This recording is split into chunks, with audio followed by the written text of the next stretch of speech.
Hello दोस्तों, मैं हूं आकाश कुमार यादव और मेरे यूट्यूब चैनल आपकी टेक क्लासेस में आपका बहुत-बहुत स्वागत है। स्टूडेंट्स, आज हम क्लास 9th के आर.एस. अग्रवाल का जो चैप्टर है 3 उसका एक्सरसाइज 3A आज हम सॉल्व करने वाले हैं। आज हम क्वेश्चन नंबर 1 से लेकर के 20 तक को डिस्कस करेंगे और जो अगले वीडियो होगा उसमें मैं इस लेसन को पूरी तरह से जो है खत्म कर दूंगा। बाकी आपके 14 क्वेश्चन बचेंगे। पूरे 34 क्वेश्चन का आपका ये एक्सरसाइज है, फैक्टराइजेशन आपको करना है। तो वीडियो को शुरू करते हैं। और बच्चों, अगर आपको ये वीडियो अच्छा लगता है तो अपने दोस्तों के साथ शेयर करें ताकि मैं इस तरह की और भी वीडियो आपके लिए ला सकूं। तो शुरू करते हैं दोस्तों।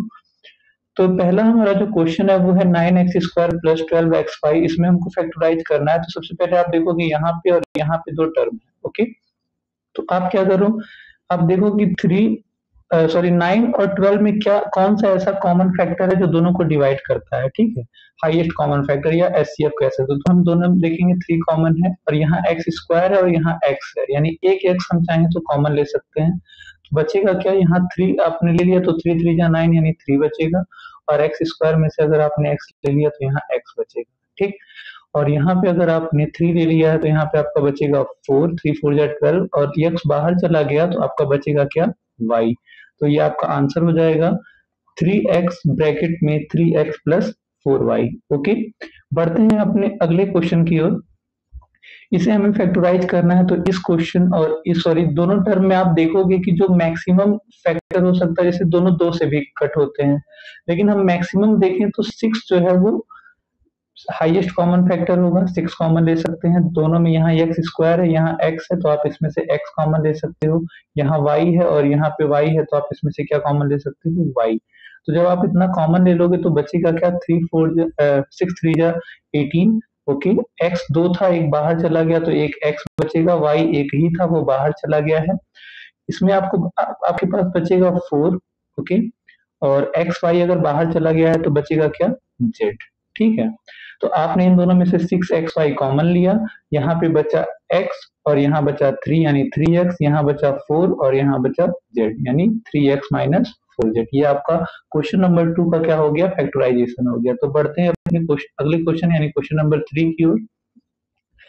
तो यहाँ आपको फैक्टराइज करना है। तो 27 और 45 में आप कॉमन ले सकते हो 9 ए क्यूब, और ए पे पावर 4 में आप कॉमन ले सकते हो ए क्यूब, और बी क्यूब और बी स्क्वायर में आप कॉमन ले सकते हो बी स्क्वायर। जब आप कॉमन ले लोगे तो आपके पास क्या बचेगा, यहाँ बचेगा आपके पास 3 और ए क्यूब, और ए क्यूब में से अगर आपने ए क्यूब कॉमन ले लिया तो नहीं बचा, और बी क्यूब में से आपने बी स्क्वायर कॉमन लिया तो बी बचेगा यहाँ पे। ठीक, 9 5 जब 45 तो यहाँ 5 बचेगा। ए पे पावर 4 था, आपने 3 बाहर लिया तो एक ए बचेगा। बी पे पावर 2 था और वो आपने बाहर ले लिया तो वो नहीं बचेगा। ओके, तो ये हो जाएगा आपका आंसर। बढ़ते हैं अपने अगले क्वेश्चन की ओर। क्वेश्चन नंबर 4 है हमारा। आप देख सकते हो इसमें और इसमें कॉमन क्या हो सकता है। तो आप देखोगे कि ये जो टर्म है x प्लस वाई, वो दोनों में क्या है, कॉमन है। तो अगर आप x प्लस वाई को क्या ले लेते हो, कॉमन ले लेते हो, तो बचेगा क्या फिर, यहाँ बचेगा 2a पहले टर्म में, और दूसरे टर्म में क्या बचेगा आपके पास 3b। ठीक है, तो 2a माइनस 3b ये हो जाएगा आपका आंसर। ओके, बढ़ते हैं अपने अगले क्वेश्चन की ओर। आप देखोगे कि इसमें और इस टर्म में आपको सबसे पहले दिख रहा होगा कि 2 कॉमन है। तो हमने क्या कॉमन लिया, 2, और P square plus Q square भी कॉमन है, तो उसे भी हम कॉमन ले लेंगे। जो भी आपको सेम दिखता है दोनों ही टर्म में, उसको आप कॉमन ले लो। तो यहाँ पे क्या बचेगा, x बचेगा, और यहाँ पे 2 2 जा 4 यानी 2 बचेगा, और क्या बचेगा, y बचेगा, क्योंकि P square plus Q square और 2 इसमें से क्या हो गया है, कॉमन हो गया है। तो ये हो जाएगा आपका आंसर क्वेश्चन नंबर 5 का। बढ़ते हैं अपने अगली क्वेश्चन नंबर 6 की ओर। तो आप यहाँ पे देख सकते हो कि यहाँ पे आपके पास 2 टर्म है, बट कुछ भी कॉमन नहीं दिख रहा है। कॉमन तब होगा जब ये a आगे हो और 5 पीछे हो। तो ऐसा हम बना सकते हैं, कैसे, a माइनस 5 है। ओके, अगर आप यहाँ माइनस है ना, इसको आप क्या कर दो, प्लस कर दो, तो ये आपका 5 माइनस से क्या बन जाएगा, a माइनस 5। फिर आपको दिखेगा कि इन दोनों टर्म में आपके पास कॉमन क्या है, a माइनस 5। जैसे ही आप a माइनस 5 कॉमन लोगे, आपके पास यहाँ बचेगा x, और यहाँ आपके पास क्या बचेगा, y। ओके, और ये हो जाएगा आपका आंसर क्वेश्चन नंबर 6 का। बढ़ते हैं अपने अगले क्वेश्चन पे, क्वेश्चन नंबर 7 पे। तो आप देखो कि इस टर्म में और इस टर्म में कॉमन क्या मिल रहा है, 2, और यहाँ a प्लस बी है, यहाँ a प्लस बी 2 बार है, तो आप चाहो तो a प्लस बी एक बार कॉमन ले सकते हो। क्या बचेगा यहाँ पे, 2 2 जा 4 होता है, यानी आपका यहाँ 2 बचेगा। क्या बचेगा, 2। a प्लस बी एक ही था, बाहर चला गया है, यहाँ 2 3 जा 6, यानी क्या बचेगा, 3 बचेगा। और यहाँ a प्लस बी कितना था, 2, आपने एक कॉमन लिया है, तो एक a प्लस बी यहाँ पे आपका बच जाएगा। ओके, अगले लाइन में आप क्या करोगे, इसको ऐसे ही लिख दोगे बाहर वाला, अंदर क्या करोगे, 2 माइनस 3 का इसमें मल्टीप्लाई करोगे तो 3a, और 3 का इसमें मल्टीप्लाई करोगे 3b। Okay, this will be your answer for question number 7. Let's move to the question number 8. Okay, and question number 8 is this, and you can take common what, 2, and 3a minus 2b square, 3a minus 2, you can take common 3a minus 2b. Okay, आप चाहो तो दोनों में से 2 common ले सकते हैं और 3a minus 2b कॉमन ले सकते हैं। यहाँ आपका क्या बचेगा, बचेगा 4, और 3a minus 2b कितना था, 2 बार था, यानी एक बार आपका बचेगा 3a minus 2b। ओके, और यहाँ 2 5 जा 10, यानी 5 बचेगा, और 3a minus 2b आपने कॉमन ले लिया तो वो नहीं बचेगा। तो अगले लाइन में हम क्या करेंगे, 3a minus 2b, और अगर आप यहाँ पे 4 से मल्टीप्लाई कर दो ब्रैकेट में तो 12a। ओके, यहाँ हो जाएगा आपका 8b minus 5। Okay, this will be your answer for question number 8।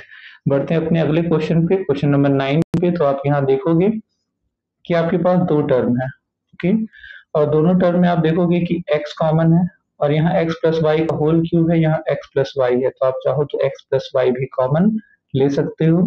बचेगा क्या, यहाँ पे x प्लस वाई 3 था, यानी x प्लस वाई का होल स्क्वायर आपके पास बचेगा। ठीक, यहाँ आपके पास क्या बचेगा, 3, x 2 था, एक बाहर चला गया तो एक x बचेगा, और क्या बचेगा, एक y। x प्लस वाई कहाँ चला गया है, बाहर, तो ये आपका ब्रैकेट बंद हो जाएगा। अगले लाइन में x प्लस वाई। ओके, फिर आप अंदर क्या लिखोगे, a प्लस बी का whole square, X square plus Y square plus 2xy minus 3xy। Okay, अगली लाइन में x plus Y. Okay, X square plus Y square, अगर आप 2xy में से 3xy को माइनस करोगे तो आपके पास बचेगा क्या, xy। Okay, and this will be your answer for question number 9। अब हम बढ़ते हैं क्वेश्चन नंबर 10 की ओर। तो यहाँ पे आपको दिख रहा होगा 4 टर्म। ठीक है, तो इसमें हम क्या करते हैं, 2 2 का पेयर बना करके कॉमन लेते हैं। तो आप देखोगे कि अगर हम 2 2 का पेयर हमने बना दिया तो इसमें कॉमन आपको दिखेगा एक्स स्क्वायर। तो हमने क्या कॉमन ले लिया, एक्स स्क्वायर, तो आपके क्या पास क्या बचेगा, एक्स स्क्वायर कॉमन लेने के बाद यहाँ बचेगा 2। फिर आप देखो इन दोनों में क्या कॉमन हो रहा है, तो मेरे हिसाब से इन दोनों में कॉमन है क्या, 5। जब आप 5 कॉमन लोगे तो बचेगा एक्स प्लस 5 2 जा 10, यानी 2 बचेगा। अब इस टर्म और इस टर्म में आप देखोगे क्या कॉमन है, x प्लस 2।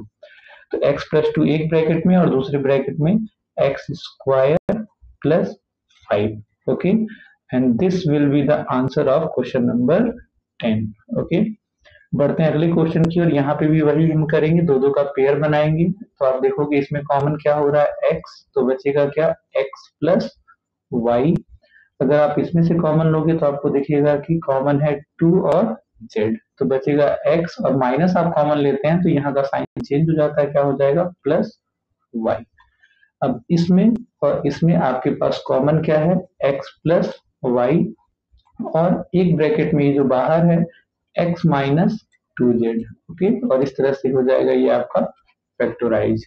बढ़ते हैं क्वेश्चन नंबर 12 की ओर। यहाँ पे भी आप देखोगे कि इस टर्म में और इस टर्म में क्या कॉमन हो रहा है आपके पास, तो आप देखोगे कि आप चाहो तो a स्क्वायर और b कॉमन ले सकते हो। तो a स्क्वायर b कॉमन लेने के बाद यहाँ आपके पास बचेगा a, और यहाँ आपके पास बचेगा b नहीं बचेगा, क्या बचेगा, कुछ नहीं, यानी 1 बचेगा। ठीक है, इसमें क्या कॉमन लोगे आप, 5b। तो जैसे ही आप 5b कॉमन लोगे तो क्या बचेगा यहाँ आपके पास, यहाँ हम प्लस कॉमन लेंगे, प्लस 5 और b दोनों में है, बचेगा क्या यहाँ पे a, और यहाँ कुछ नहीं बच रहा है तो क्या लिखेंगे, 1।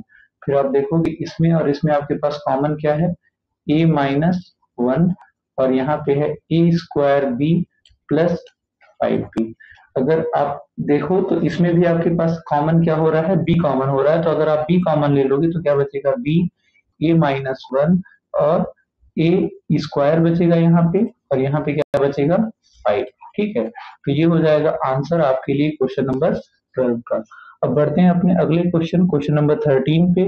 तो आप यहाँ देखोगे कि इन दोनों में आपके पास कॉमन क्या हो सकता है 8।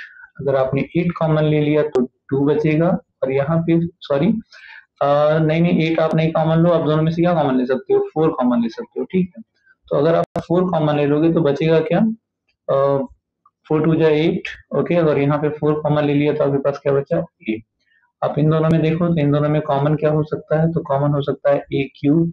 तो आपके पास यहाँ क्या बचेगा 2। तो मैंने बताया था अगर आप माइनस कॉमन लोगे तो यहाँ का साइन चेंज हो जाएगा। यहाँ पे एक आपने ए क्यूब कॉमन लिया तो क्या बचेगा ए। इसमें और इसमें आपको कॉमन दिखेगा 2 माइनस ए, और बाहर आपके पास क्या है 4 माइनस ए क्यूब। ओके, और ये हो जाएगा क्वेश्चन नंबर 13 आपका फैक्टोराइज। बढ़ते हैं अपने अगले क्वेश्चन नंबर 14 की ओर। तो आप देखोगे कि यहाँ पे क्या कॉमन दिख रहा है आपको, आपके पास एक टर्म यहाँ है, एक टर्म यहाँ है। ठीक है, एक पेयर है, 2 पेयर आपको मिल रहे हैं। इसमें आपके पास कॉमन है एक्स स्क्वायर। अगर आपने कॉमन ले लिया तो बचा एक्स माइनस, यहाँ पे एक्स स्क्वायर कॉमन लिया तो आपके पास क्या बचा 2y। ओके, इन दोनों में अगर आप देखोगे तो आपको कॉमन मिल सकता है 3 and Y square. Okay, 3y square आपने कॉमन ले लिया, बचा क्या x, और यहाँ क्या बचेगा 3 टू जा 6, और y 3 था, 2y बाहर चला गया है तो y क्या बचना बचेगा 2y। इसमें और इसमें आपको कॉमन दिखेगा x माइनस 2y, और बाहर आपके पास क्या है x square plus 3y square, and this will be the answer for question number 14। बढ़ते हैं क्वेश्चन नंबर 15 की ओर। तो आप देखोगे कि इस टर्म में और इस टर्म में आपको कुछ कॉमन दिख रहा है। ठीक है, तो अगर आप यहाँ पे कॉमन ले भी लोगे p, तो फिर आपको यहाँ पे कुछ कॉमन नहीं मिलेगा। ठीक है, तो मुझे लगता है कि इस क्वेश्चन में कुछ मिस्टेक हुआ है।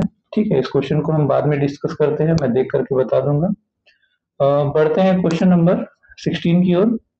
तो इसमें क्या है एक्स स्क्वायर प्लस वाई, और इसमें आपको कुछ कॉमन नहीं दिख रहा, तो इसमें थोड़ा सा हम अरेंज कर सकते हैं। हम चाहें तो इन दोनों को एक साथ कर दे और इन दोनों को एक साथ कर दे, तो क्या हो जाएगा एक्स स्क्वायर माइनस एक्स, और हो जाएगा Y minus X Y. Okay, तो अगर आप इसमें क्या कॉमन ले लोगे x, तो हो जाएगा x माइनस 1, और इसमें आप कॉमन ले लोगे अगर y, तो क्या बचेगा यहाँ बचेगा 1, और यहाँ बचेगा माइनस एक्स। प्रॉब्लम ये है कि इन दोनों में कॉमन होने के लिए साइन चेंज होना चाहिए, तो मैंने आपसे बताया था कि इसको आप क्या कर दो माइनस कर दो, तो ये x आगे आ जाएगा और 1 बाद में लिख देंगे। फिर इन दोनों टर्म में आपको कॉमन दिखेगा x माइनस 1, और बाहर हो जाएगा x minus Y, and this will be the answer for question number 16। Okay, बढ़ते हैं अपने अगले क्वेश्चन नंबर 17 की ओर। तो आप यहाँ पे देख सकते हो आपके पास 2 टर्म है। ठीक है, 3a माइनस 1 होल स्क्वायर, इन दोनों में आपके पास कॉमन क्या है -2, और जैसे ही -2 कॉमन लोगे बचेगा आपके पास 3a। मैंने बताया था माइनस कॉमन लेने से साइन चेंज हो जाता है, तो यहाँ बचेगा 1। इसमें और इसमें आपके पास कॉमन क्या है 3a माइनस 1, तो आपके पास क्या बचेगा यहाँ पे 3a माइनस 1, और यहाँ बचेगा आपके पास 2। ओके, 3a माइनस 1, और अगले ब्रैकेट में 3a माइनस 1 -2 हो जाएगा आपके पास -3। आप चाहो तो इसमें से आप कॉमन ले सकते हो 3, जैसे ही आप 3 कॉमन लोगे तो क्या हो जाएगा 3a माइनस 1, तो वैसे का वैसा रहेगा, लेकिन यहाँ से आपने क्या कॉमन ले लिया 3, तो यहाँ आपके पास बचेगा a, और यहाँ आपके पास बचेगा 1, और हो जाएगा ये क्वेश्चन नंबर 17 का आंसर। बढ़ते हैं क्वेश्चन नंबर 18 की ओर। सेम वैसे ही फॉर्मेट में ये भी है। इस क्वेश्चन और इस टर्म में आप देखोगे कि 2x माइनस 3 होल स्क्वायर है, इसको आप ऐसे ही रहने दो। इसमें आपको कॉमन दिखेगा 4, तो क्या बचेगा 2x और -3। इसमें और इसमें अगर आप कॉमन क्या लेते हो 2x माइनस 3। ठीक है, तो आपके पास यहाँ क्या बचेगा 2x माइनस 3 एक बार बचेगा क्योंकि 2 बार था, यहाँ आपके पास बचेगा 4। ओके, तो एक ब्रैकेट में 2x माइनस 3, और दूसरे ब्रैकेट में हो जाएगा 2x, और ये आपका हो जाएगा -7। हो जाएगा क्वेश्चन नंबर 18 का आंसर। बढ़ते हैं क्वेश्चन नंबर 19 पर। तो आप इसमें देखोगे कि इन दोनों टर्म में कॉमन क्या दिख रहा है a, तो बचेगा क्या a स्क्वायर प्लस 1। यहाँ क्या कॉमन दिख रहा है, -3, तो बचेगा क्या, ए स्क्वायर प्लस 1। ओके, तो इन दोनों में से फिर से आप कॉमन लोगे, ए स्क्वायर प्लस 1, तो एक ब्रैकेट में आपका बचेगा ए माइनस 3, और हो जाएगा ये क्वेश्चन नंबर 19 का आंसर। ओके, बढ़ते हैं क्वेश्चन नंबर 20 की ओर। ठीक है, तो यहाँ पे आप देख सकते हो 3a आपका कॉमन हो सकता है, तो आप बचेगा क्या, यक्स। ठीक है, यहाँ 3 2 जा 6 यानी 2 बचेगा, और आप देखोगे यहाँ y भी बच रहा है, ये हो जाएगा। इन दोनों में से अगर आप देखोगे तो आपका कॉमन क्या हो रहा है, तो आपका कॉमन हो सकता है 4। ओके, और क्या कॉमन हो सकता है, b। 4b अगर आप कॉमन ले लोगे तो क्या बचेगा यहाँ पे 2, और क्या बचेगा y, और यहाँ पे साइन चेंज हो जाएगा माइनस, यहाँ बचेगा x। अब प्रॉब्लम क्या है, जो मैंने पहले बताया है, x माइनस 2y, तो यहाँ पे सही है। यहाँ पे जैसे ही आप साइन क्या करोगे, चेंज करोगे, ये हो जाएगा x माइनस 2y, फिर आपको इसमें और इसमें कॉमन दिखने लगेगा x माइनस 2y, और 3a प्लस 4b, और फिर से ये हो जाएगा आपके लिए क्वेश्चन नंबर 20 का आंसर। ओके, तो आज हमने बच्चों 1 से लेकर के 20 तक के क्वेश्चंस को डिस्कस कर लिया है, और जो क्वेश्चन 21 से 34 तक बचा हुआ है उसको हम अगले वीडियो में डिस्कस करेंगे। अगर आपको ये वीडियो पसंद आता है तो वीडियो को लाइक करें, चैनल को सब्सक्राइब करें और वीडियो को शेयर करें। Thank you so much for watching my video.